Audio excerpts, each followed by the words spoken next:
Oh, it says leave meeting. Why? What?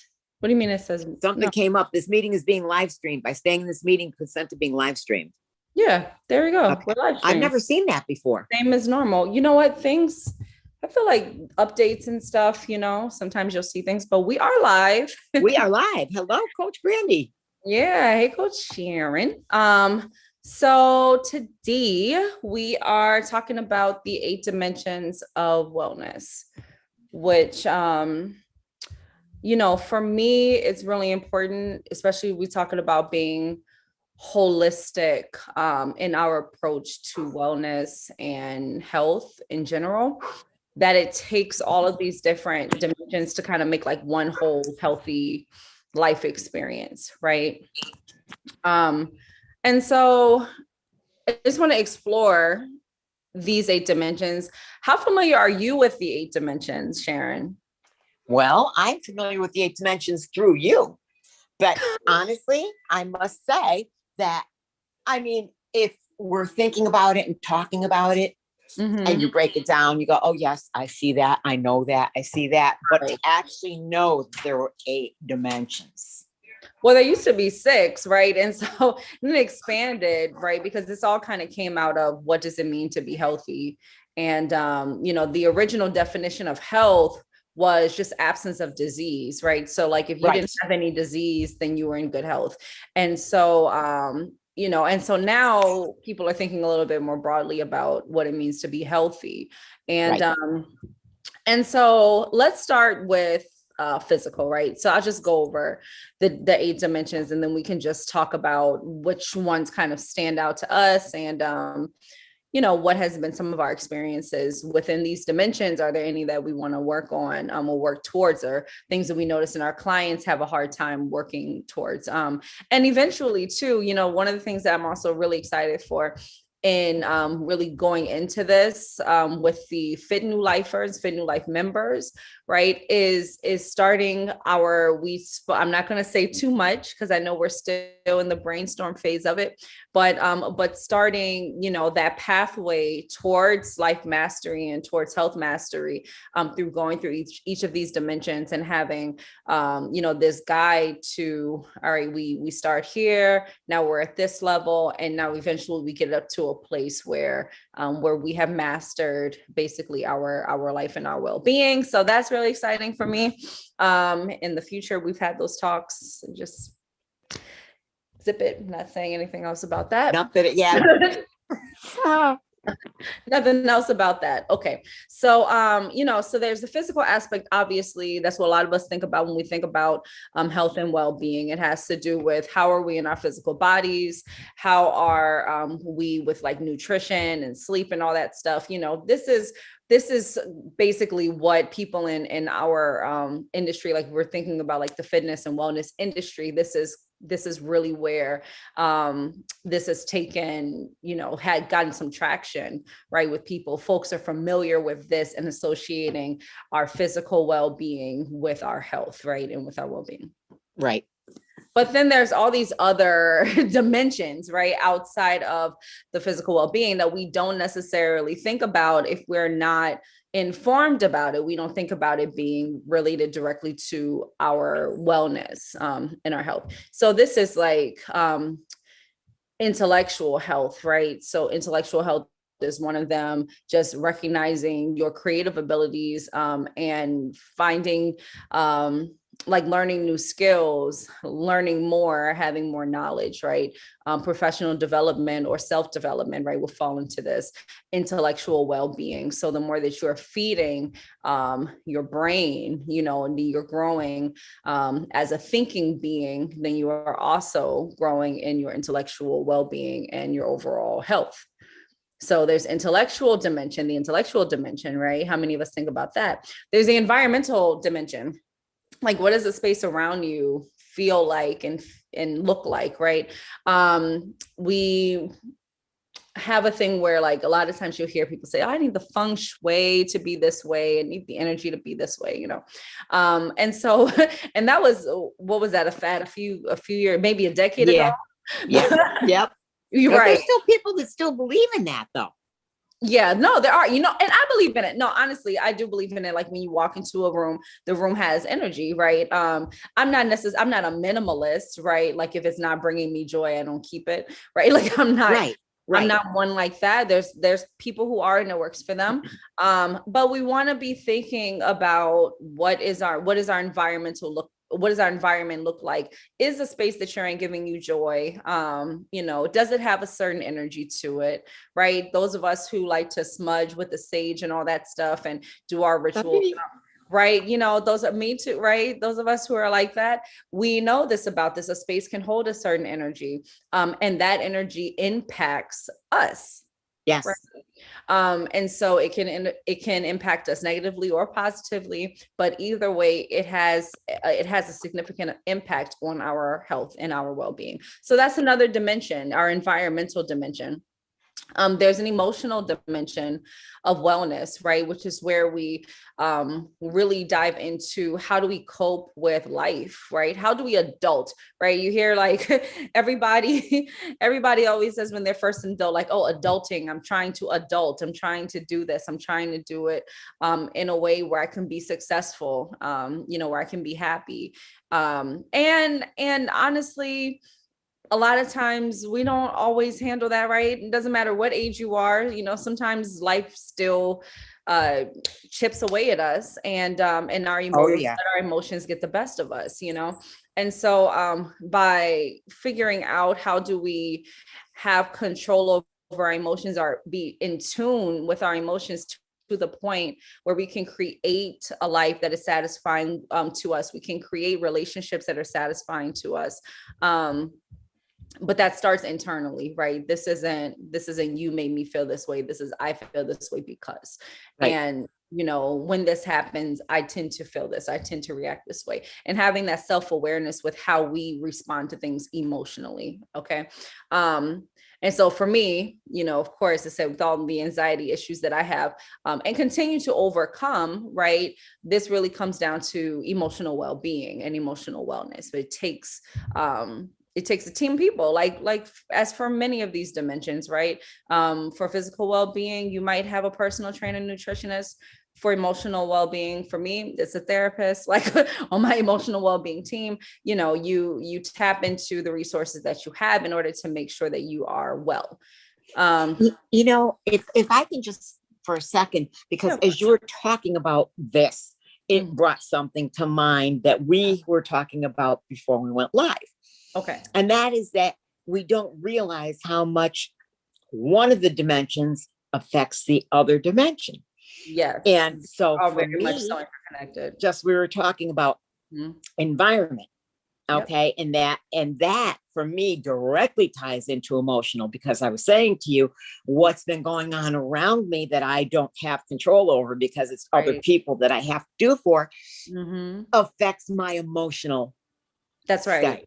That's So right. that's all I wanted to say. Right, exactly. So your environment is now interfacing with your emotional well-being. And so a Correct. lot of these things, if you ever look at the 8 dimensions of wellness, like in a wheel, you'll see that they have them overlapping. Yeah. Right. Any of the infographics that you can look up on Google, they'll be overlapping because it's one of the suppositions of this wheel is that they are all related to each other. So one thing, it starts to like just create a domino effect, which also means that it can create the domino effect positively if you have things in one place and then you start to, focus on each of these different dimensions, that eventually you'll have a full circle positive experience, positive life experience. And that's Right. what we want. So the next one is financial wellness. And so a lot of times, like, we don't think about financial wellness. We just think, okay, you have money or you might have financial security, but we don't think about it as a health hazard, right? And so, this is just being satisfied with your current and your future financial situations. Think about how much anxiety, and angst it produces for somebody to not have the kind of money that they want, to have all these things that they need to pay for, provide for, and don't have enough, or the fear that they may not have it in the future. And then what Right. does that do? That impacts your emotional well-being, that impacts, some other spaces on here, impacts your physical well-being. A lot of times, you start eating differently because there's things like food deserts and all sorts of things, that we can get into about how social economic status and nutrition, or like food availability, is related. There's so many different ways to go there, but we want to think about financial well-being as something that we absolutely want to bring into the wellness conversation that we have at Fit New Life, because it is one of the things that is high on the list, top one, if not, top one or two, all the time, with why people are stressed out, and why folks end up with cardiovascular disease and things like that. It's huge, huge, huge, huge. Yeah. So that's another dimension. And then we've got 3 more dimensions here. We've got the social dimension, which we were talking about last month. We were talking about the Power 9, right? Habits for centenarians who are in these blue zones, that their social involvement is so important, right? Just having friends and being a part of communities of like-minded individuals, developing that sense of connection is really important. Feeling like they belong to something, right? So not only I'm a part of this, but I belong here. It's not just an activity. This is some place where I'm wanted, where I'm supposed to be. And having that support is critical.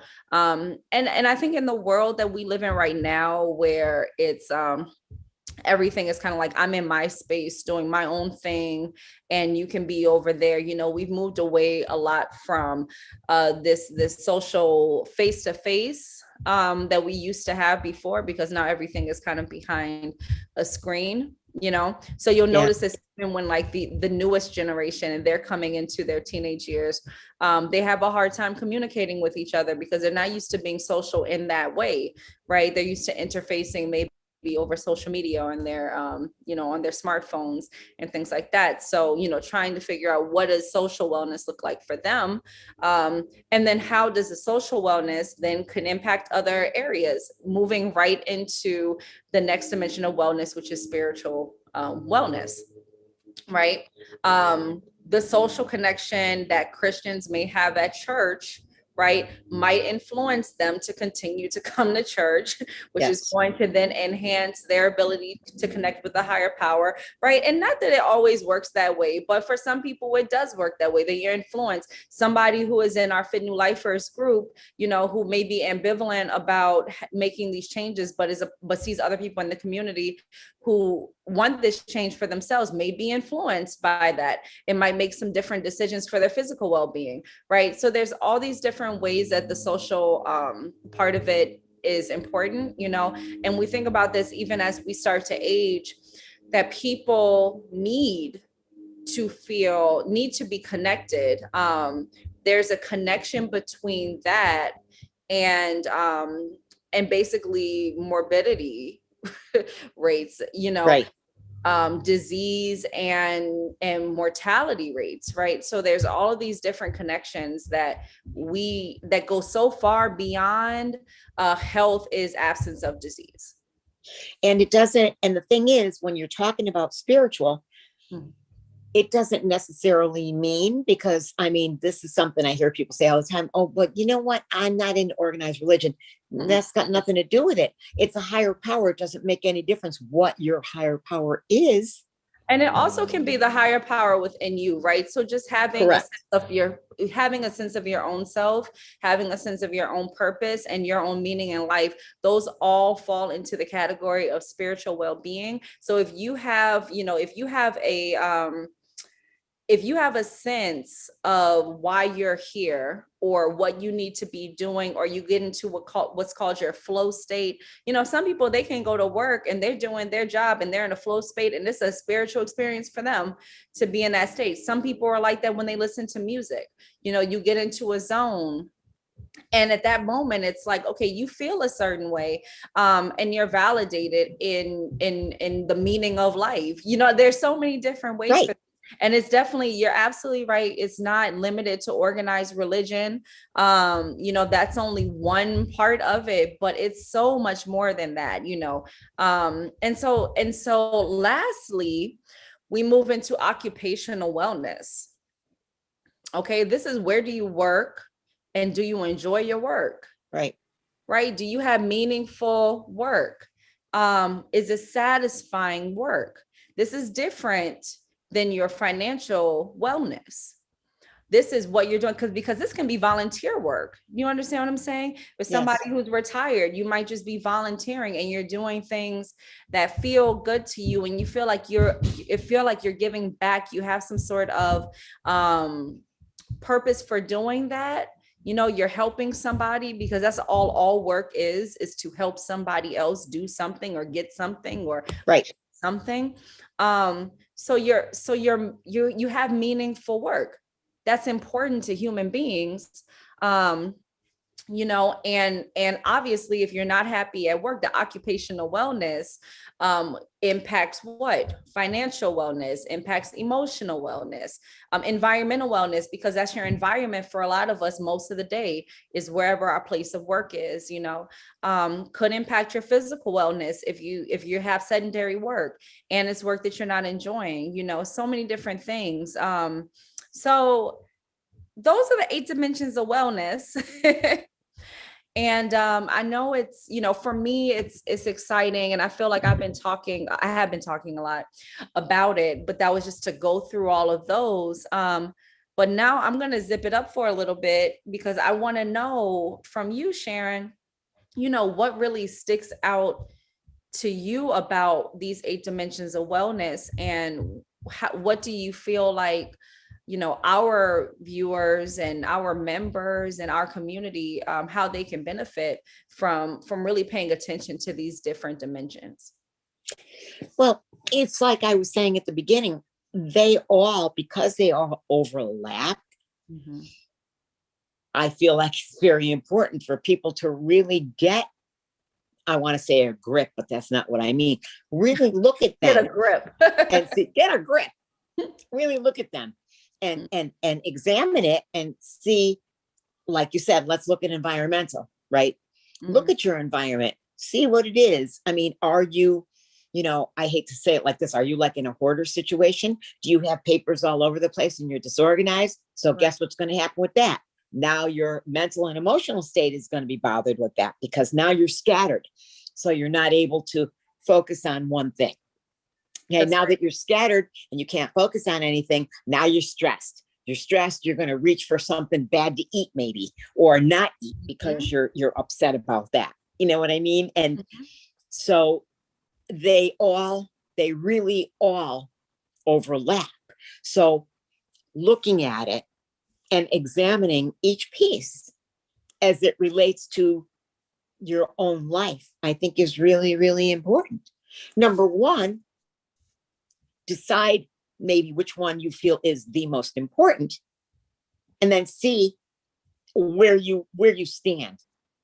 And and here's the interesting thing about this is that they're positioned in a way that not one thing is more important than the other. Although there's going to be people who feel like one is more urgent.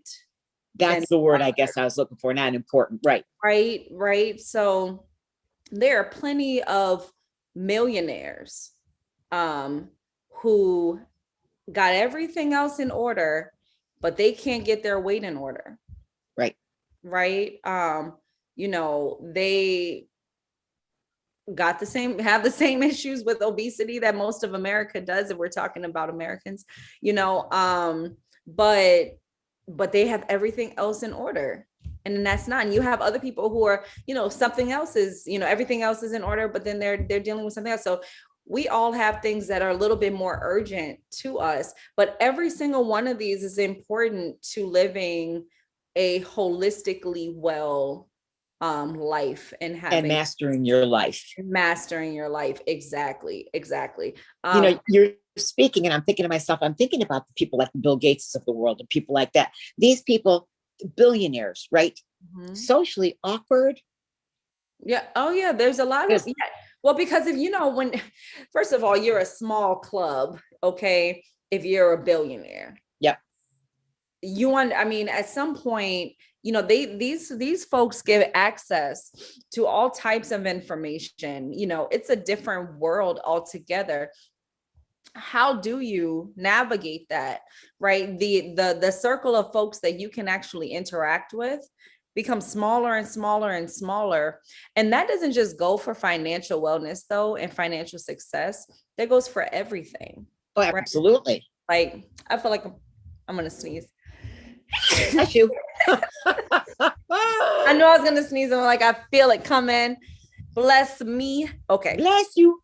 But so think about it, right? So like, let's say, okay, let's take intellectual wellness, for instance. Somebody's like feeding their mind, feeding their mind, feeding their mind. At some point, right, they're going to get so cerebral that they can't interact with just other people that they are not equally on the same page with in terms of intellect. It's Right. going to be hard for them to hold that kind of conversation, right? Same thing with somebody who is, I would say, really, really spiritual, right? How do, like, how many of us would feel comfortable just sitting down having a conversation with with a high priest or a pope, or a monk who's like, how you think about that, right? What kind of conversations do you have? You have to be on a certain spiritual level to be able to have something in common, or physical, right? If you're a health nut, it's going to be hard for you to have a conversation with somebody who's eating, Doritos and drinking two liter bottles of Coke every day. Like, it's going to be right. hard to maintain those relationships. So, I mean, it gets to the point where and not from a place of being like elitist, right? It's not, I don't even think it's like I'm better than you sort of thing. It's just what do we have in common? Exactly. What do I talk to you about? Where do we meet? Where do we meet that we share? Yeah, and that's why folks, like how you had mentioned, some awkwardly. So we can all think of a couple of awkwardly, socially awkward billionaires, right? Yeah. We can all think of a couple, but I bet that has a big part to do with why, right? Because if I'm here, we're not on the same plane. Not that I'm better than you, but we're not thinking the same. We're not thinking the same. We're not thinking the same. Right. Exactly. So, so my hope is that everybody who is in our team, and members of Fit New Life, or Fit New Lifers, and even folks who aren't, that are following our channel, that we can all benefit from really focusing on all of these things, not just the physical, because that's what we think about every time. This is what we think about with health, but it's just so much more than that, and I'm not just saying that because it's my opinion. I'm saying this because this has been studied by psychiatrists, by psychologists, who have this research that says, actually, it's important to be physically healthy. And physical, of course, like I said, it encompasses nutritionally healthy. It encompasses sleep health and sleep science and all that stuff. That's really important, but equally important are all these other things. Absolutely. Yeah. Absolutely. Yeah. And honestly, I mean, like I said, after we met and you started talking about them, in my mind, yes, I knew my environment was important and affected other things. Yes, I knew that my emotional health affected other. Yes, I knew all that in the back of my head. I knew all that. But when you look at it and it's broken down and you really examine, I think, where that fits in your life and how you're dealing with that portion of it, it just, it starts to come together. Yeah, it's a complete game changer. And you start to realize where you really need to do the work to get to where you want to be. Yep, that's right. How are we looking on time? We are looking at, we have been on 25 minutes. Okay. All right. Well, let's wrap it up here. I think that was a good, solid introduction to the 8 dimensions of wellness and how some of them start to fit together. So I encourage everybody who is watching this to think about in your own life which of these 8 dimensions of wellness you could be working on. We will have Coach Sharon and I will have resources for you. And specifically, we're revamping our membership to include a pathway through all of these dimensions of wellness. And so at some point that will be available, not saying too much about that, but but definitely think about it for yourself. You can comment. We like when you comment or when you send us messages, just talking about these things. So really take some time to think about it, because it's your life. And I think that what we want for folks is to have the best life experience that you can possibly have. And, to be happy and to be an example for, your families and your friends and your community. But first and foremost, just to live a long, happy life. You only have one. Got to make the best of the one that you have. At least this, right. At least that's what we think. But since we don't know any further down the line, we gotta deal with what we have. Yeah, you never know, because there was also is folks that believe in multiple lives and things like that. And that's what I mean. That's what I'm saying. So, but I'm saying, as far as we know, we're living now. We don't know. I mean, I might have been here before, but I don't remember it. So let's make the best of what we do have right now. That you have. That's absolutely right.